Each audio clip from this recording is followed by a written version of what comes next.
Welcome to the virtual introduction to the Diffusion and Osmosis lab.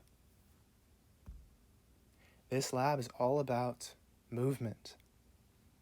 In a simple sense, all substances in the universe have the natural tendency to spread out, to move from where there's more of that particular substance to areas where there's less of that substance.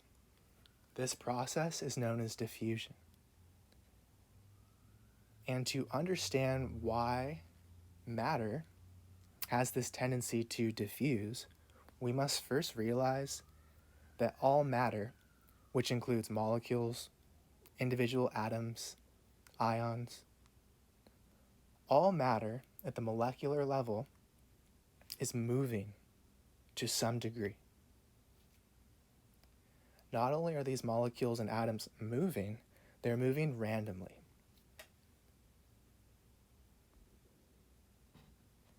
Now, matter exists in three different physical states: the solid state, the liquid state, and the gas state. I'm going to use water as an example. So the solid state of water is ice, the liquid state of water is liquid water, and the gas state is water vapor. So even solid water, ice, which is like a tough crystal-like substance, the water molecules in this state, they're still moving. Even though they're cold, the molecules are vibrating in place. And then as you transition to a liquid, the molecules are moving more rapidly. And even more so as you transition to a gas. So I want you to understand two different terms that are synonymous with molecular motion. And those two terms are temperature, also known as heat, and kinetic energy. They all mean the same thing. So we can say, as a molecule transitions from a solid to a liquid to a gas, we can say that the molecules are beginning to move faster, which also means that the molecules are hotter, means the same thing, which also means that the molecules have more kinetic energy. So those three terms all mean the same thing.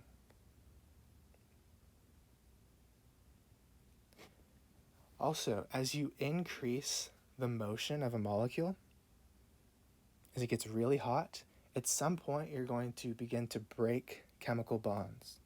First, you'll break the bonds between molecules, like hydrogen bonds, but if you get hot enough, you'll even break stronger bonds than that. So also realize that as motion increases, as temperature increases, bonds begin to break.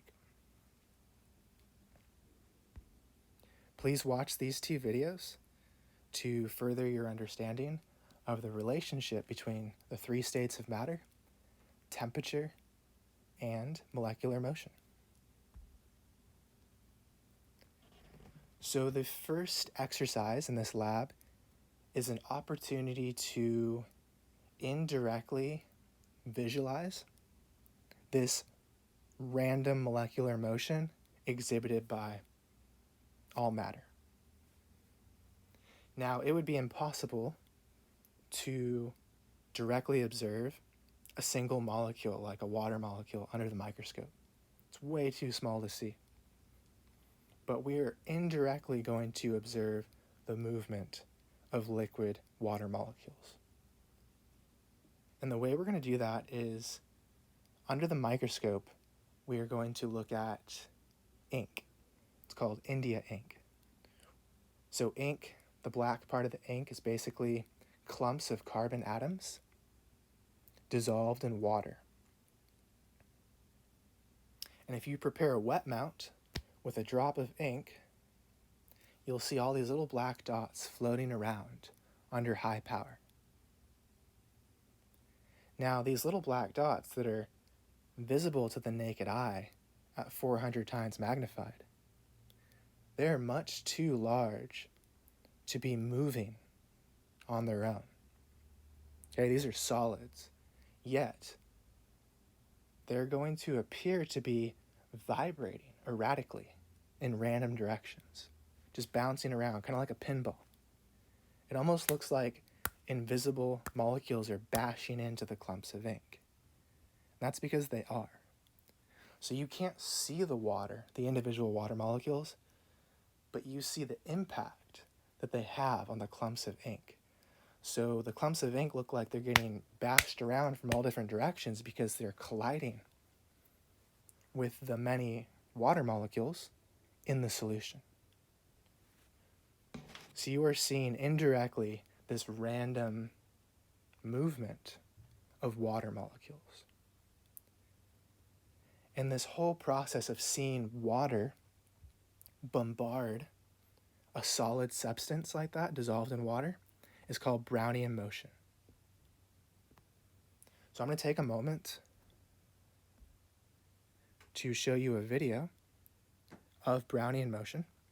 Now in this case, you're not looking at ink dissolved in water, you're actually looking at pollen grains, but it's the same phenomenon.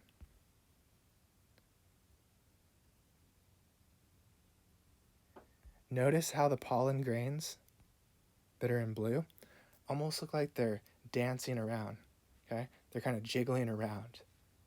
That's Brownian motion. So they're moving like that. They're kind of shaking randomly because they're getting bombarded by water molecules. So that's Brownian motion. Next, a little bit more about diffusion itself. So this idea that all substances are moving to some degree explains why all substances have this tendency to spread out. So at this point, I want you to pause the video and I want you to do your own demonstration of diffusion.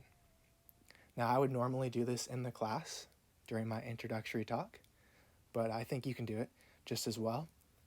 I would like you to find a bottle of either perfume, air freshener, something like that, something you could spray that's a gas, okay? And if you have family members or roommates or someone around, preferably 2 or more people, preferably 3 or more actually, I would like one person on one end of the room, say that's you, someone in the center of the room, and then a third person all the way on the other end of the room. Now, if you have more people, you can have like a line of 4 people like that, equally spaced out in the room. And I want you to spray whatever it is you're spraying once or twice in your corner of the room. And then wait and have your family members or roommates or friends raise their hand when they can smell the perfume or the air freshener. So pause the video, take a moment to do that. Okay, so what you should have seen is that this gaseous substance that you sprayed, which is composed of molecules in the gas state, spread out across the room. So you sprayed it from your corner of the room, right? There was a high concentration of it. And then over time, it spread out across the room until it was evenly dispersed across the room, right? It spread out from where there was more of this substance to where there was less of it. It diffused. So that's a simple demonstration of diffusion. So just realize all substances do this. And it's because of their random molecular motion. Think of it this way. You have these gas particles, right, that you just sprayed, and they're all moving really fast and erratically and randomly. You just sprayed them at one specific spot in the universe. Isn't it likely that they go anywhere else in the universe, right, rather than just stay in that one spot where you sprayed them? Of course, it's more likely, right? Because they're moving randomly. They're going to spread out into open space until they're spread out evenly. So that's diffusion. It's this tendency of molecules and ions to move from an area of high concentration, where there's more of it, to an area of low concentration, where there's less of that substance, until we reach a state of equilibrium where the substance is equally spread out. Another term for diffusing from an area of high concentration to an area of low concentration is to say that that particular substance is moving down its concentration gradient. In other words, it's moving from high to low. We say it's going downhill to imply that it doesn't require any input of energy to do so. It just happens naturally.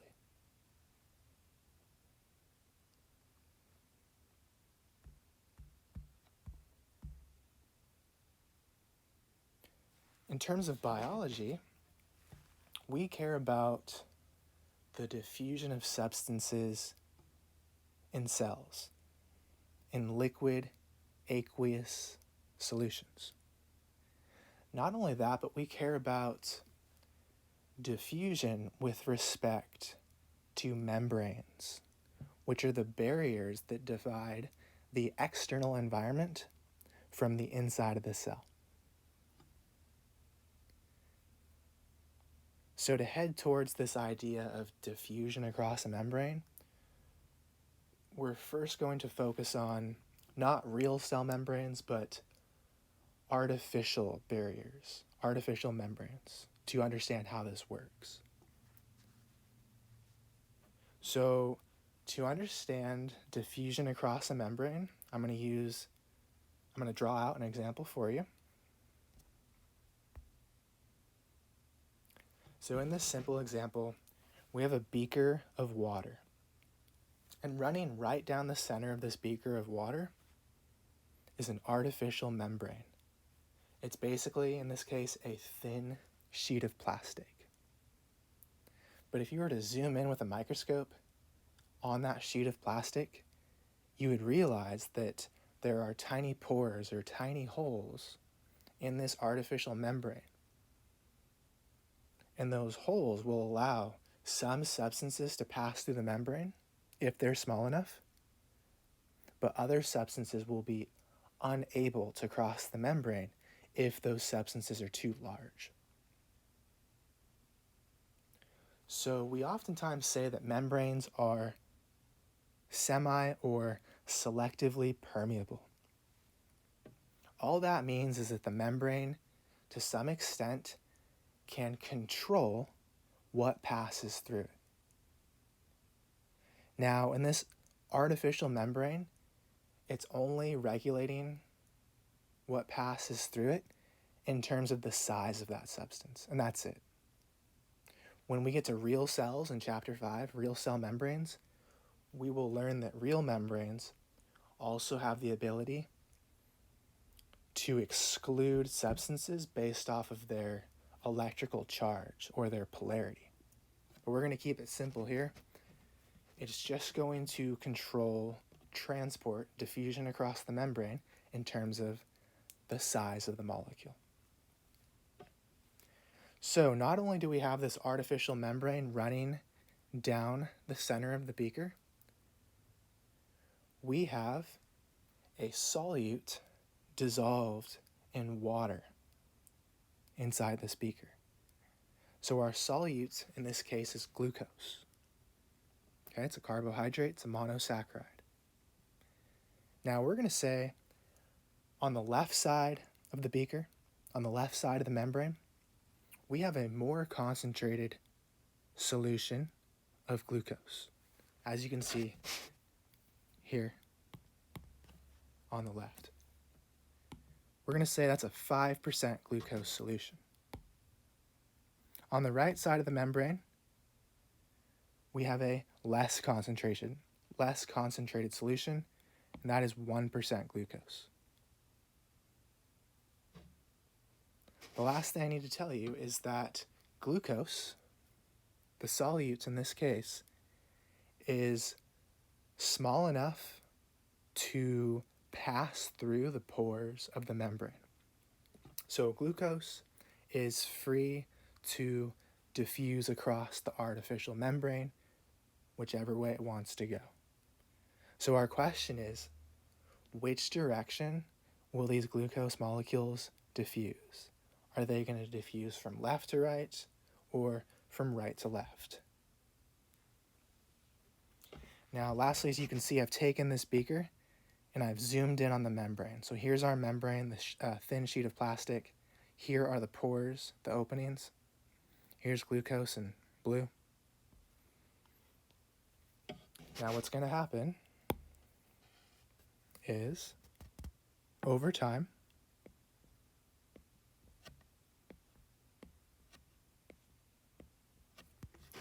the glucose molecules will diffuse from left to right. How did I come up with this answer? Well, that's the definition of diffusion. All substances move from an area of high concentration to an area of low concentration. Okay, so from high to low. So we can say glucose is moving down its concentration gradient. It's moving from high to low. All right, so that's a simple one just to get us going here.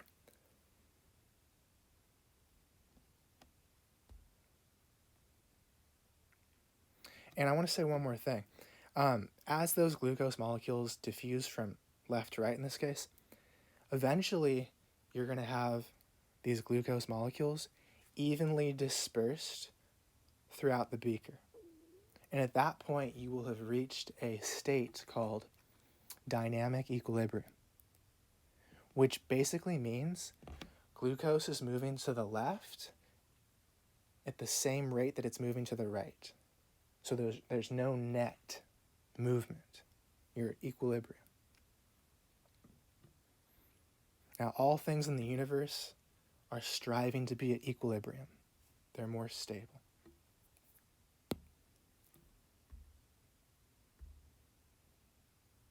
All right, so now we're going to talk about our first factor that influences the rate at which a molecule diffuses across a membrane. And one such factor is something called the steepness of the concentration gradient. So we can say when there's a steeper concentration gradient, the rate of diffusion for that substance is going to be more rapid. It's going to be faster. But first we need to understand what is the steepness of a concentration gradient. Now, to understand that, I'm going to give you another drawing here.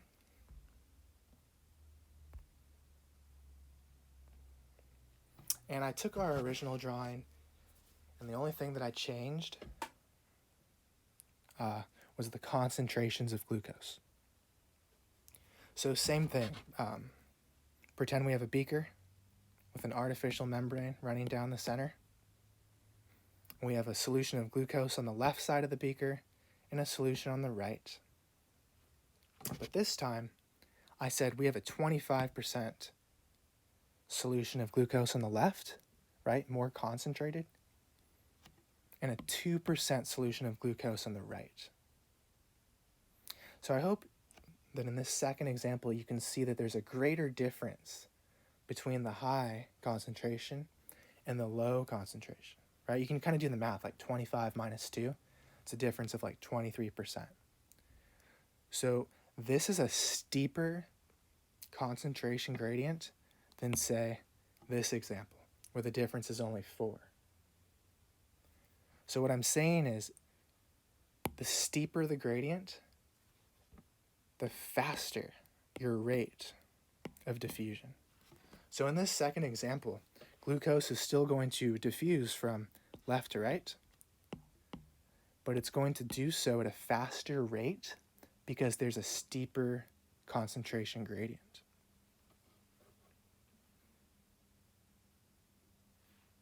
So that answers our question up here at the top. Will the rate of diffusion be faster or slower than the previous example? The answer is faster. And my second question asks, what is the solute in this example? The solute would be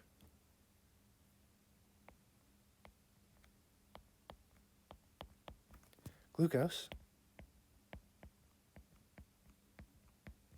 Remember, solute is any substance that is dissolved in water. And in biology, the solvent is always water. Because we're always referring to aqueous solutions.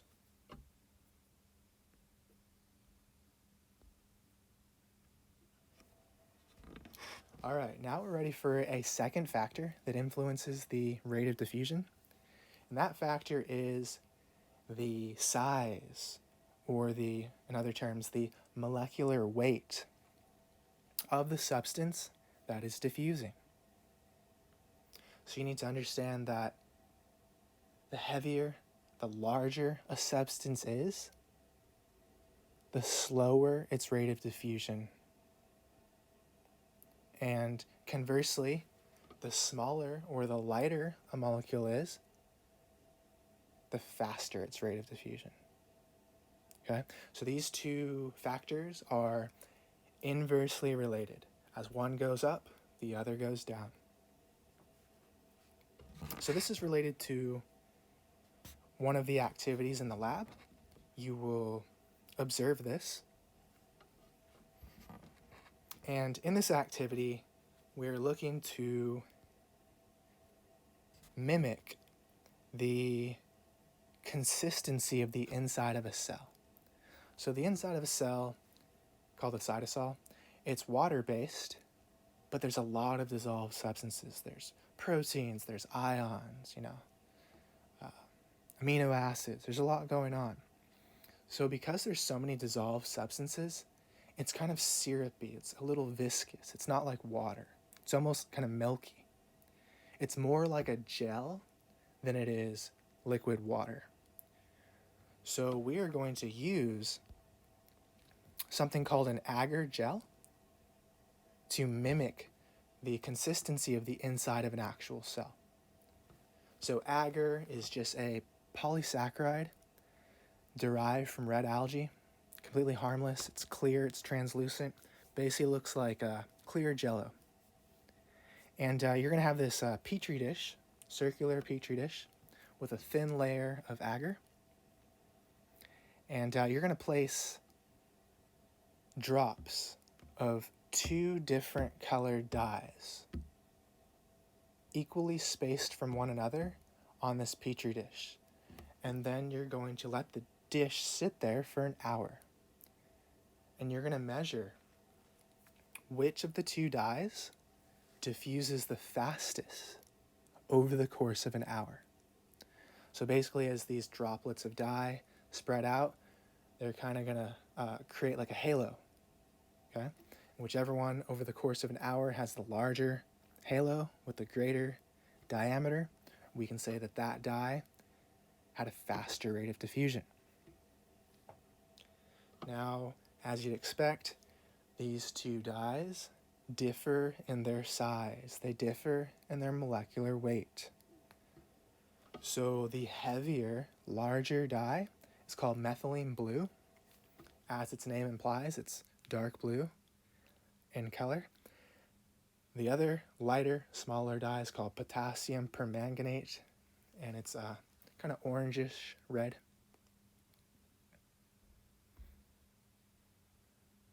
So that's it for that procedure. Our next topic is osmosis. Osmosis is just a term for the diffusion of water itself.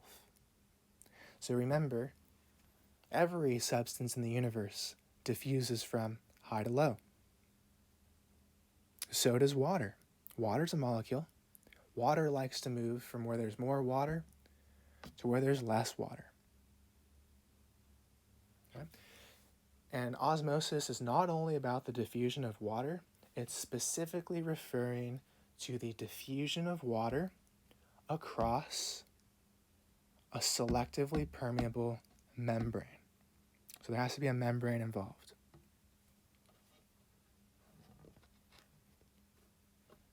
Now, the movement or diffusion of water across a membrane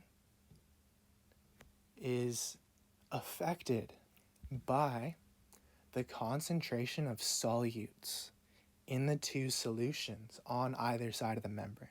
So we have to take into account the solute concentrations. And as a review, remember solutes are anything dissolved in water, which includes all ions like potassium, sodium, and biomolecules that like water, like carbs and many amino acids and proteins.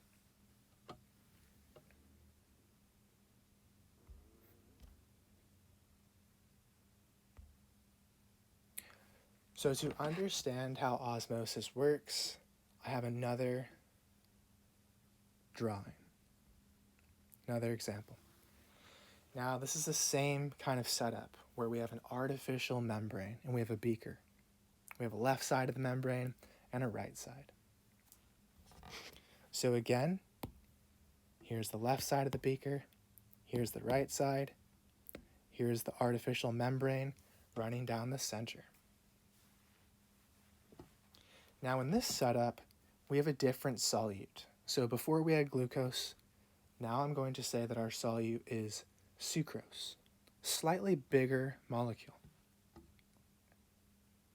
Now I'm also going to tell you that sucrose in this case is too large of a molecule to pass through the membrane. Now even though it wants to, it can't because it's going to get stuck and it can't pass through those pores. So the sucrose molecules are stuck where they are, which allows us to hone in on solely the movement of water molecules, osmosis.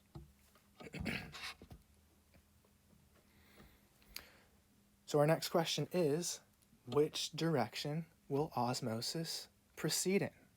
Is it going to be right to left or left to right? And most importantly, why? And how did we come to that conclusion? Now, before we get to that, I want to do a little review question. Let's pretend that sucrose could diffuse across this membrane. Which direction does sucrose want to move, if it could? Well, the answer would be, if it could, it wants to move from right to left, right? From high to low. But it can't. It's stuck. So here we're going to focus on water. So let's answer the real question. Now, there are two ways to figure out the direction of osmosis. The first, and I think the easiest, is to calculate the amount of water on each side of the membrane. So let's do that.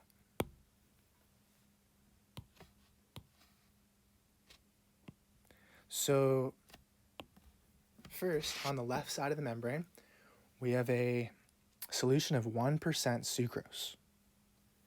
Now, solutions in biology and in chemistry are usually water-based. So if we say it's 1% sucrose, we can assume that the remainder of this solution is water. So we can do 100 minus 1, right, to figure out the concentration of water, which in this case would be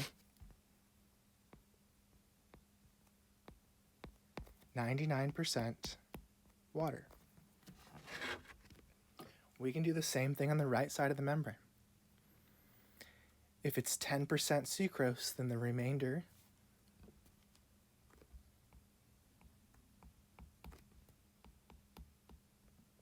is water, 90% water. Now it's really clear, right? You look at the water, you say, where's there more water? Where's there less water, right? Well, 99 more, 90 less. All things, including water, like to move from where there's more of it to where there's less of it. Should be clear that the answer is going to be from left to right. Now, I told you that there are two methods for coming up with your final answer for the direction of osmosis. That's one of them. It's intuitive, too. It makes sense. The second is just to remember water will always diffuse to the side of the membrane that has a higher solute concentration.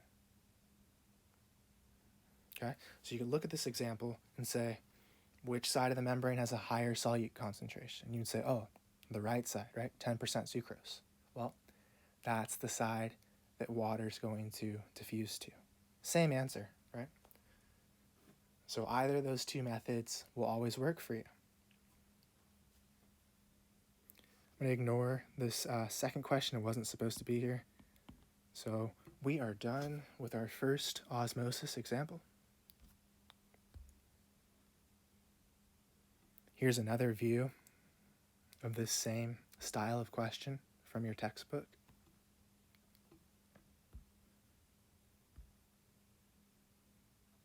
Here are the two methods for determining the direction of osmosis that we just covered.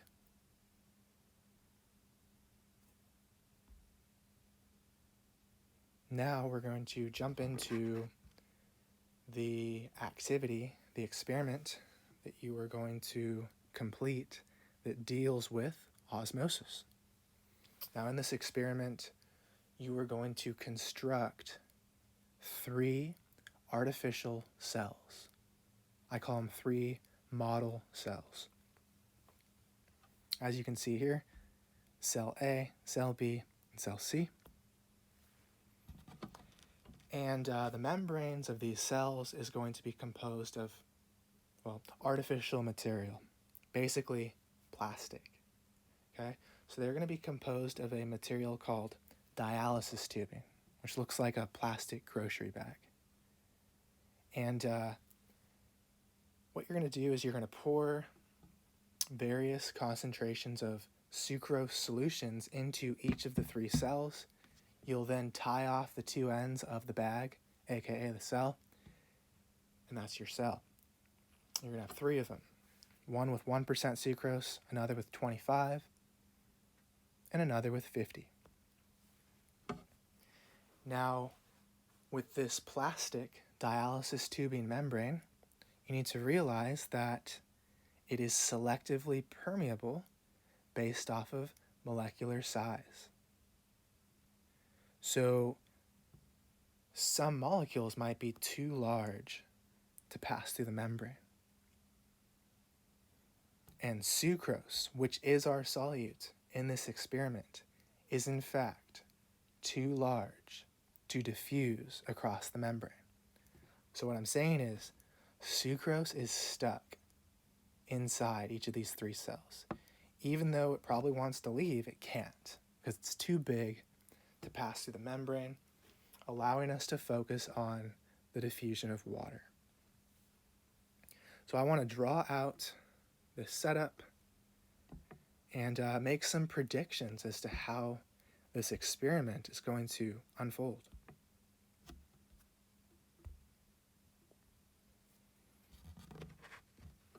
So here you can see the experimental setup, and I have a question on the right. It says, number 1,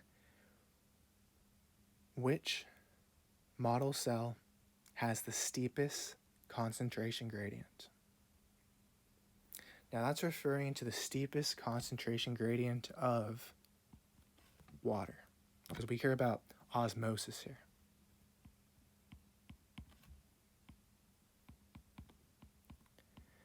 But before I answer that question, I think a better first question would be, what's going to happen here? So one thing I haven't said yet is not only are you going to make these 3 cells, you're then going to take all 3 of these cells and you're going to place them in basically a beaker, a big cup, full of pure water, 100% water, nothing dissolved in it. And then you're going to wait for an hour.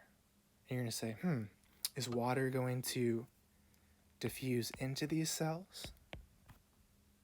Or is it going to diffuse out of the cells? Or both?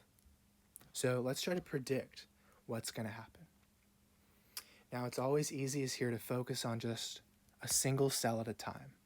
So let's start with cell C. Now, remember with osmosis, it's always really helpful to figure out the amount of water in your solution. So if we look inside cell C, we are told that it's a 50% sucrose solution. So how much water is there? Well, it's 100 minus 50. We can say 50% water. Now, that's the inside of cell C. What about the other side of the membrane? Which means outside of cell C, in the beaker, out here. How much water is out there? Well, as you can see up here, 100%, right? It's pure water. So outside of cell C, on that side of the membrane, we have 100% water. Inside of cell C, we have 50% water. So do you think water is going to enter cell C or exit cell C? Well, if you guessed enter, you are correct, right? Water likes to move from high concentration to low concentration, right? From 100 to 50. So we expect water to pass through the membrane in this direction, to enter the cell over time. So how are we going to quantify that or measure that in this experiment? Well, we're going to do that by monitoring the weight of each cell from the beginning of the experiment, before we place them into the beaker, to 15 minutes to 30 minutes to 45 minutes, all the way until an hour. So we can say, for instance, if a cell gains weight over the course of an hour, we can say water entered that cell. Conversely, we can say if it lost weight, water diffused out of the cell. So I hope hope this makes sense to you. Now, I want you to do the same thing that we just did for cell C, for cells B and A. So pause the video, take a moment to do that.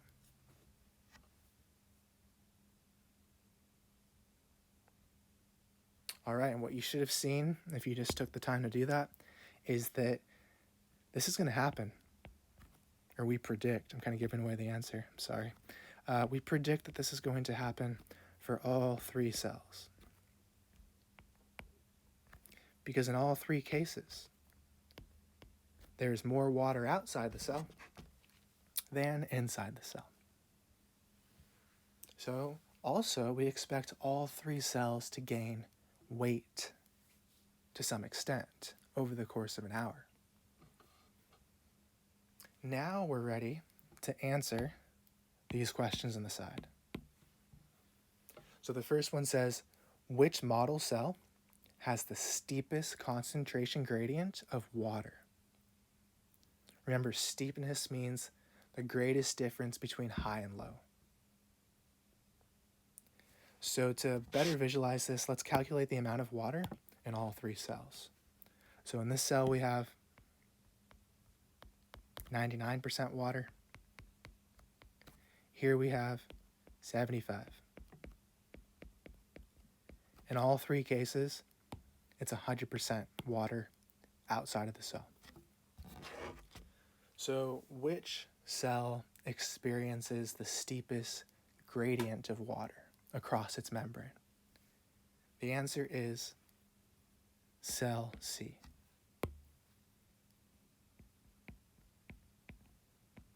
Right? The difference between 100% and 50% is much greater than the difference between 100% and 99%. Okay? Cell C has the steepest difference. My follow-up question is, which model cell will have the fastest rate of osmosis? Remember, osmosis is diffusion. It's just specifically the diffusion of water. Also remember, the steeper the concentration gradient, the faster the rate of diffusion. So since cell C has the steepest concentration gradient, we also predict that it will experience the fastest rate of osmosis. So if we were to monitor the weight of these three cells over the course of an hour, cell C would gain weight. It would gain water the fastest. So it would get heavier, faster than the other two cells. And that is why. Here I have one more additional osmosis practice problem.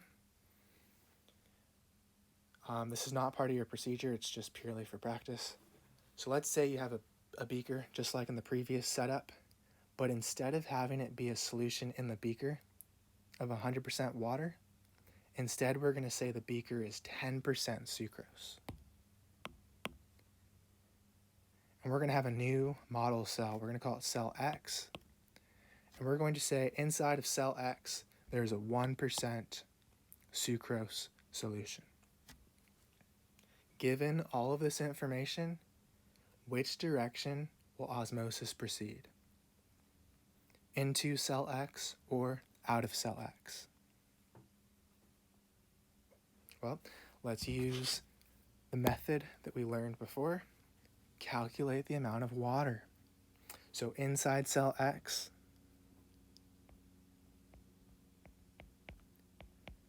99% water. Outside of cell X,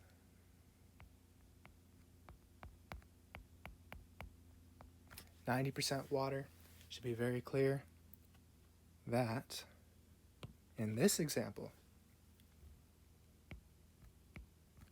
water will diffuse out of the cell. What was the second method I told you to figure out the direction of osmosis? Well, that was, remember, water will always diffuse to the side of the membrane that has a higher solute concentration, which in this case would be the 10% sucrose solution, right? The outside of the cell. That's the answer we got. So I'm just going to write that down.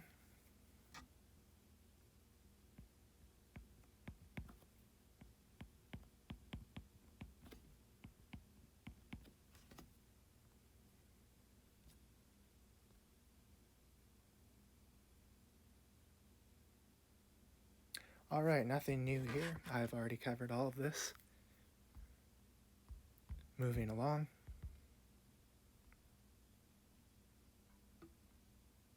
Okay. Very important section. It's important because for some reason it trips students up, and I haven't figured out why. But there are three terms that describe the relative amounts of solutes in two solutions that are separated by a membrane. Okay? Now these three terms are isotonic, hypotonic, and hypertonic.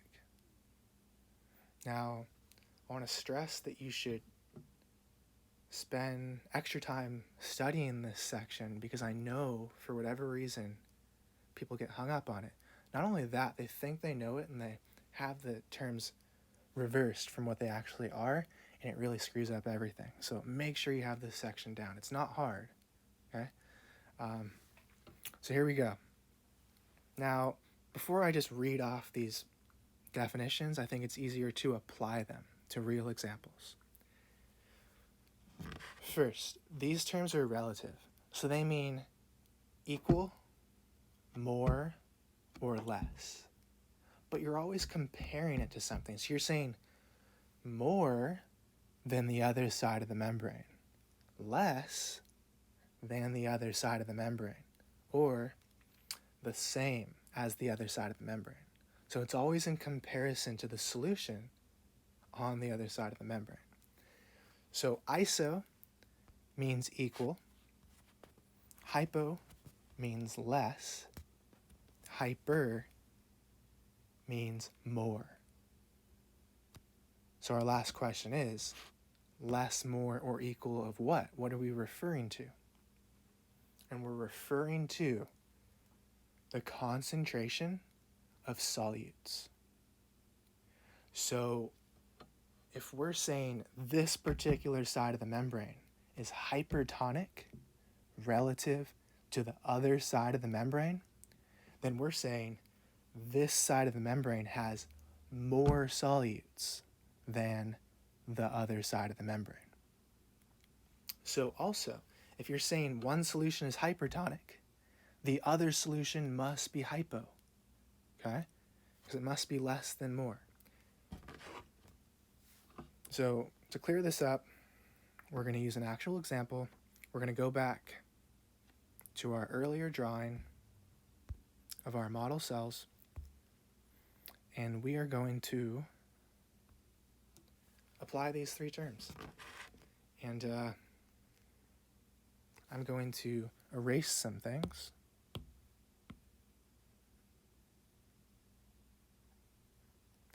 Now what we're going to do is for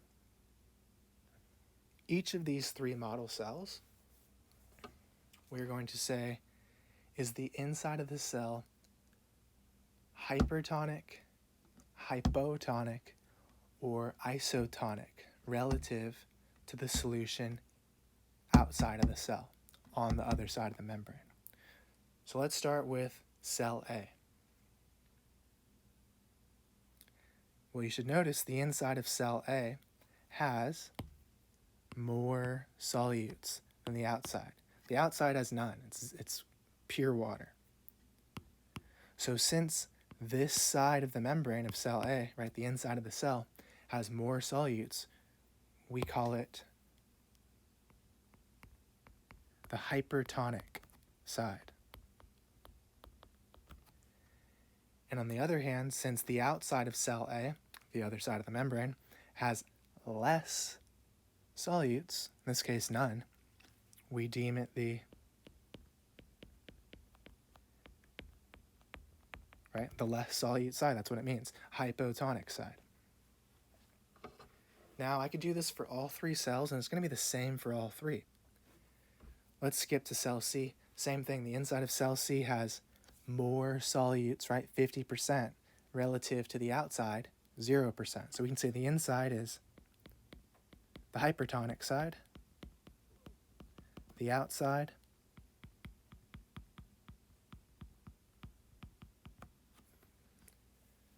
all right, so that applies those terms to our experiment here.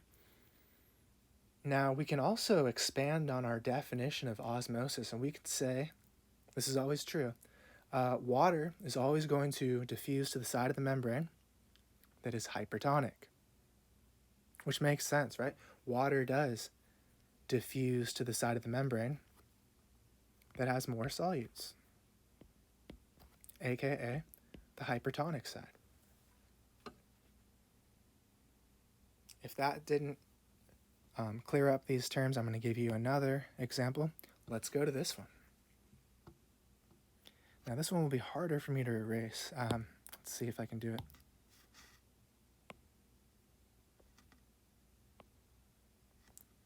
It's about the best I can do just to clear things up for us. All right. So we have two solutions, the outside of the cell and the inside of the cell divided by a membrane. Let's start with the inside of the cell. Is the inside of the cell hypertonic, hypotonic, or isotonic? In other words, does it have more solute, less solute, or the same amount as the outside? Well, if you look at it, the inside has 1%, which in this case is less solute than the outside, which is 10%. So in this case, the inside is, I don't think I'll have enough room for it, but hypotonic. while the outside is hypertonic. So that's all that means. Whichever side has a higher solute concentration, well, that side is the hypertonic side.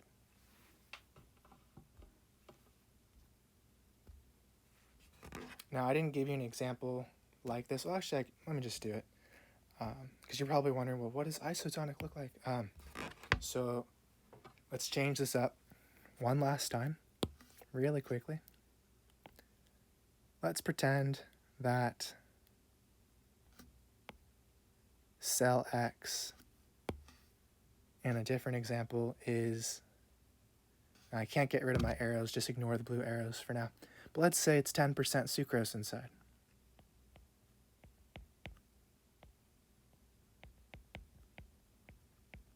In this setup, the two solutions are isotonic to one another. They both have the same solute concentration.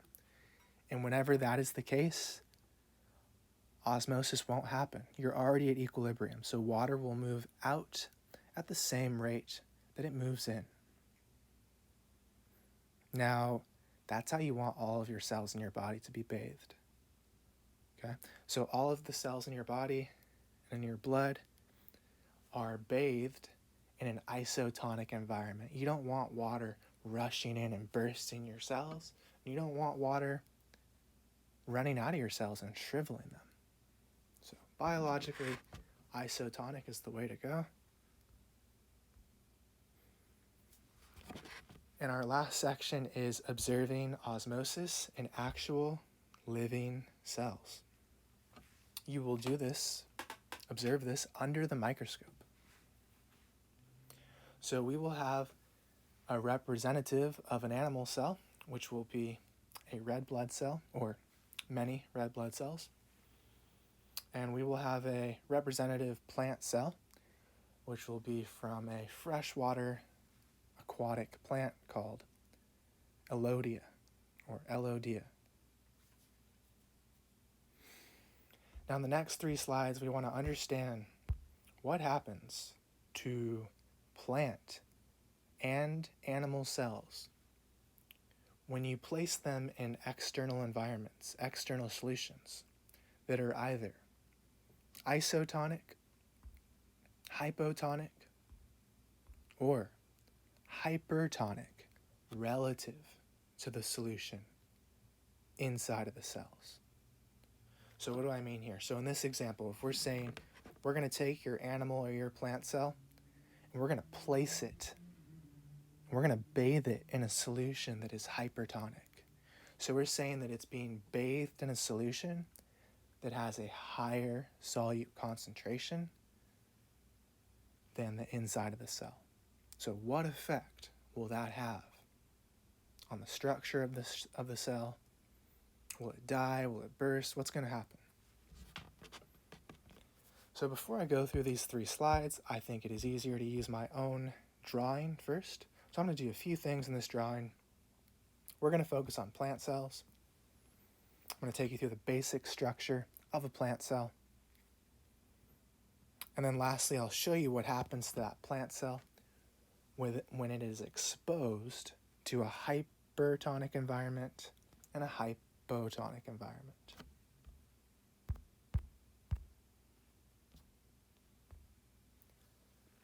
So here's our plant cell on the left. Plant cells are different than animal cells because they have this extra kind of fortification outside the cell membrane, shown here in dark green, called the cell wall. It's made of very fibrous, rigid cellulose, which is a sugar. Then, just inside the cell wall, the plant cell, as all cells do, shown here in army green, I guess you'd say, the cell membrane.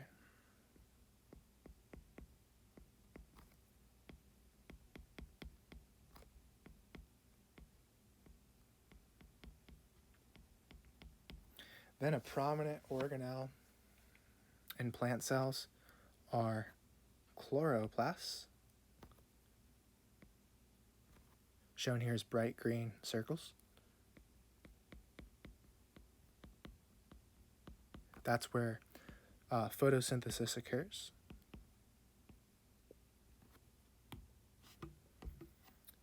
Here I also included the nucleus.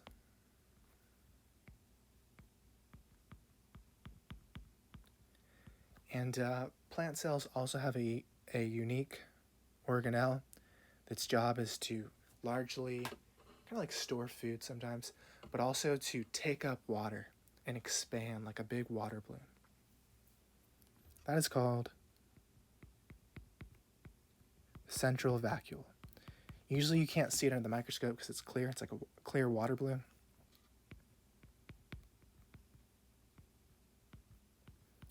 And that takes up oftentimes like 75% of the volume of the plant cell.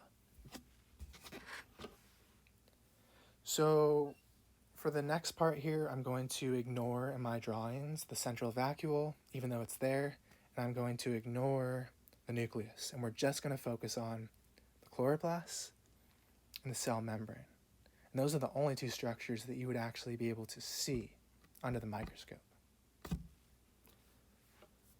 So we're going to take this plant cell and we are going to bathe it, place it into a hypertonic solution, which in this case is basically salt water. Okay? Ions are solutes, so if you have a ton of salt, that's a really high solute concentration. So we're going to say it's a 5% sodium chloride solution. Now, I should also tell you this. In general, the cytosol, the inside of cells, usually has a solute concentration of like 0.9%. Now, that's when you add up the concentration of all the solutes, all the ions, all the amino acids, all the sugars. It's like 0.9% relative to the water that's there. So what's going to happen to our plant cell? Well, remember, water always diffuses to the side of the membrane that is hypertonic, or the side that has more solutes, which in this case is outside of the cell. So that means our cell's going to lose water. So what is that going to look like under the microscope? Well, what happens to a plant cell? It's not a good thing for the plant. It usually leads to wilting and irreversible drooping and death. So it's called, as I'll write down in a moment, plasmolysis. And it's called that because the plant cell gets kind of like dehydrated and it loses so much water that all the contents inside the cell, besides the cell wall, shrink into the center, and the cell membrane strips away from the cell wall. And basically the plant can't defend itself. It can't stand upright because it doesn't have that water pressure that it likes inside the cell. So it looks like this. And what happens is all of your chloroplasts are all bunched in the center of the cell.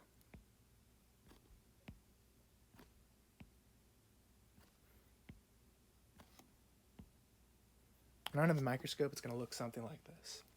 So this is definitely a state the plant does not prefer. This is what happens to a plant if you don't water it.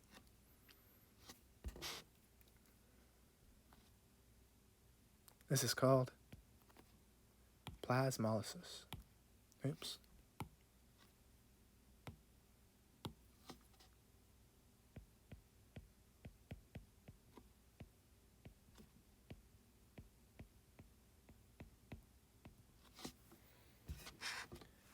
And then lastly, we're going to kind of show the reverse here. What if we take that same cell and place it in a hypotonic environment, basically pure water with very little solutes?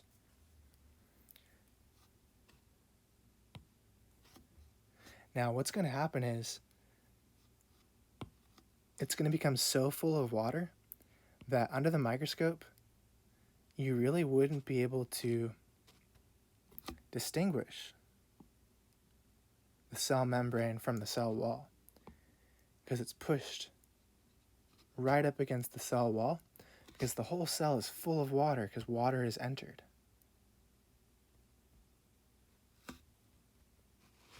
Right? Because we're saying we're placing it into pure water in a sense. So pretty much 0% solutes outside, while the inside still has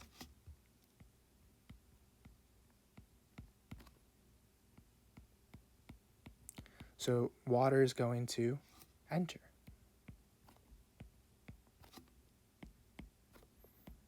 And we're going to see the effects of that. Basically, since there's so much water, everything's just pushed out to the perimeter. So all the chloroplasts are pushed up against the cell wall. I'll stop in a moment. I won't go the whole way, but you get the idea. Water is entered.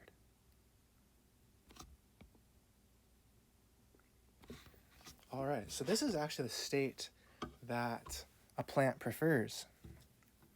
Plants really like that internal water pressure. They like when their central vacuole fills up like a big water balloon. And again, it helps them stand upright. So this state for a plant is called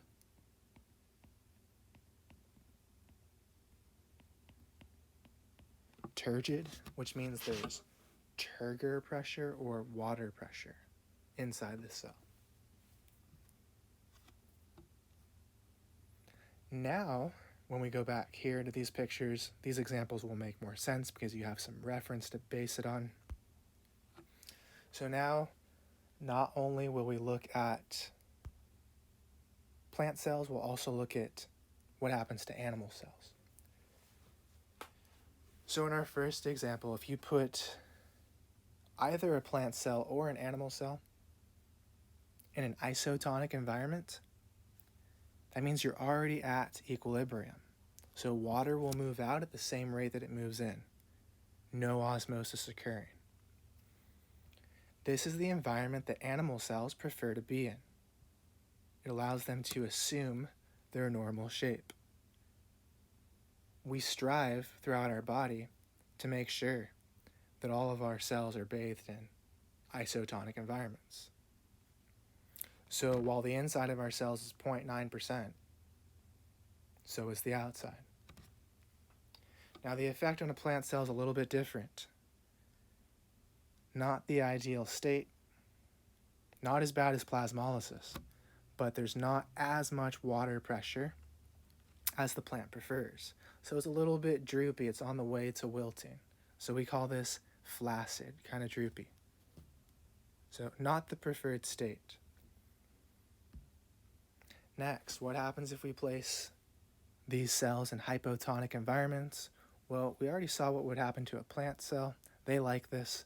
Water rushes in, right? Becomes turgid. But this is not good for an animal cell. When that water rushes in, it doesn't have this rigid cell wall to withstand all that pressure.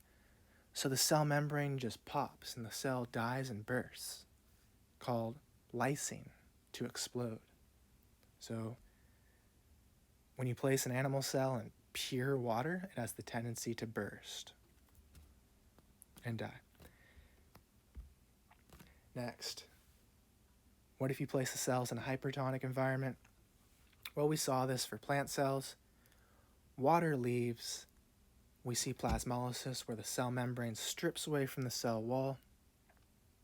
Same idea happens to an animal cell. Water leaves, and we say that the animal cell becomes shriveled. Also not a good thing.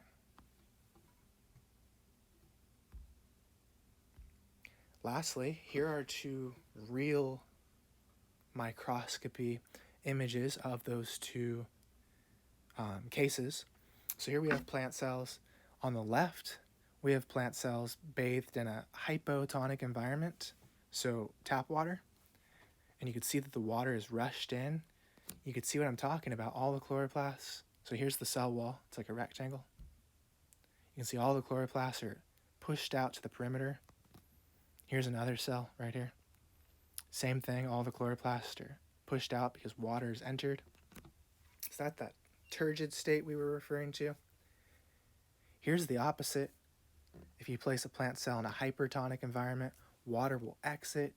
You can see the cell membrane here stripped away from the cell wall, and all of the chloroplasts bunched into the center. So that's how it will actually appear. The key here to figure out which way water moved is to focus on your location of the chloroplasts. Our last slide here. Same thing, but we're looking at red blood cells. So here's red blood cells in their preferred isotonic environment, their normal pouch-like shape. Here they are in a hypertonic environment where water has exited, so they look kind of like a star, they're shriveled. And here they are in a hypotonic environment where water's entered. You can even see some ghost cells where the cells have actually already burst and lysed. That's it for the introduction. Thank you for listening.